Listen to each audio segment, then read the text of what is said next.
صبح کی پہلی کرن نمودار ہوتی ہے۔ قلعے پر پہرے داروں کے چہرے تھکے ہوئے ہیں، مگر آنکھوں میں عزم کی روشنی ہے۔ ہر کوئی جانتا ہے کہ آج کا دن فیصلہ کن دن ہوگا۔ صلاح الدین سپاہیوں کے درمیان چلتے ہیں، ان کے چہرے پر تھکن بھی ہے اور سکون بھی۔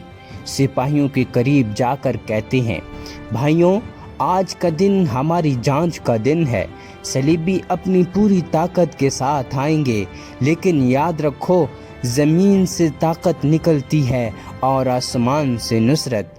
ہم زمین پر محنت کریں گے اور نصرت آسمان سے آئے گی۔ سپاہی نعرہ لگاتے ہیں، اللہ اکبر، اللہ اکبر۔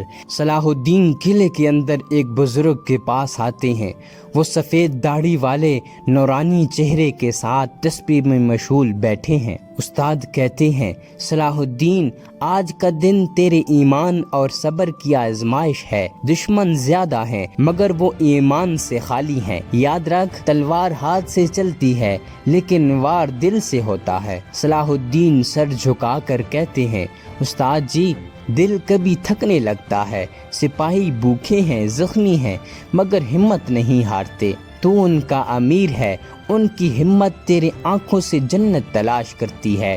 ثابت قدم رہ، اللہ کے فرشتے تیرے ساتھ ہیں۔ صلاح الدین استاد کا ہاتھ چوم کر باہر نکل جاتے ہیں۔ دوسری طرف صلیبی لشکر میں نعرے بج رہے ہیں۔ کمانڈر بلند آواز میں کہتا ہے، کل کا دن نہیں، آج کی صبح فیصلہ کرے گی۔ تین اطراف سے قلعہ توڑو، عورتوں اور بچوں کو غلام بناؤ۔ صلیبی سپاہی نعرے لگاتے ہیں، مگر کئی کے چہروں پر خوف ہے۔ ایک نوجوان صلیبی ساتھی سے سرگوشی کرتا ہے، یہ مسلمان مرنے سے نہیں ڈرتے، انہیں کیسے ہرا سکیں گے؟ سپاہی اپنے زخمیوں پر پٹیاں باندھ رہے ہیں، کچھ اپنے گھر والوں کو آخری بار گلے لگا رہے ہیں۔ ایک سپاہی اپنی تلوار اپنے بیٹے کو دکھا کر کہتا ہے، بیٹا، یہ تلوار تیرے باپ نے کبھی ظلم کے لیے نہیں اٹھائی۔ اگر میں نہ رہا تو یاد رکھنا، تیرا باپ ایمان پر ڈٹا رہا۔ بیٹا روتا ہے مگر آنکھوں میں چمک ہے۔ صلیبی منجیقوں سے آگ کے پتھر برسانا شروع کرتے ہیں، قلعے کی دیواریں ہلنے لگتی ہیں۔ مسلمان سپاہی اللہ اکبر کے نعروں کے ساتھ تیر اندازی کرتے ہیں۔ صلاح الدین گھوڑے پر سوار ہو کر صفوں کے درمیان دوڑتے ہیں۔ ڈٹے رہو، ایک قدم پیچھے نہیں ہٹنا۔ پہلا حملہ روکا جاتا ہے مگر دیوار کا ایک حصہ ٹوٹ جاتا ہے۔ صلیبی فوج اندر گھسنے کی کوشش کرتی ہے۔ بدر الدین اپنے سپاہیوں کے ساتھ اس ٹوٹی ہوئی دیوار پر پہنچ جاتے ہیں، آگ کے مٹکے پھینکنے لگتے ہیں۔ زوردار دھماکے سے صلیبی پیچھے ہٹ جاتے ہیں۔ بدر الدین کہتے ہیں،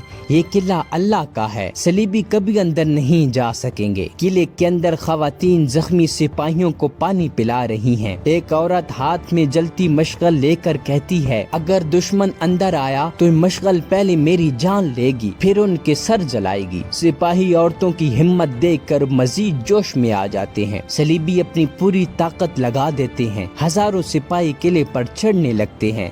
صلاح الدین اپنی فوج کے ساتھ بھرپور حملہ کرتے ہیں۔ تلواروں کی گھن گرج، تکبیر کی آواز اور صلیبیوں کی چیخیں گونجتی ہیں۔ ایک صلیبی کمانڈر سیدھا صلاح الدین کی طرف بڑھتا ہے۔ زبردست لڑائی کے بعد صلاح الدین اس کا سر قلم کر دیتے ہیں۔ باقی صلیبی ہڑبڑا کر پیچھے ہٹنے لگتے ہیں۔ شام تک صلیبی فوج قلعہ فتح کرنے میں ناکام ہو جاتی ہے۔ ان کے لشکر میں انتشار پھیل جاتا ہے۔ کمانڈر ہارا ہوا خیمے میں گرتا ہے۔ کمانڈر کہتا ہے، یہ قلعہ لوہے کا نہیں، ایمان کا ہے، ہم ان مسلمانوں کو نہیں توڑ سکتے۔ رات کو قلعے کے اندر لوگ زخمیوں کی مرہم پٹی کر رہے ہیں، عورتیں بچوں کو گود میں لے کر شکر ادا کر رہی ہیں۔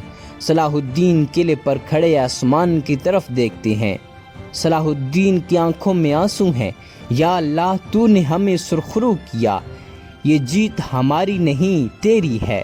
روحانی استاد قریب آ کر کہتے ہیں، صلاح الدین، آج تیرا نام صرف سپاہیوں کے دل میں نہیں، فرشتوں کی کتاب میں بھی لکھا گیا ہے۔ سب سپاہی تکبیر کے نعرے لگاتے ہیں، اللہ اکبر، اللہ اکبر۔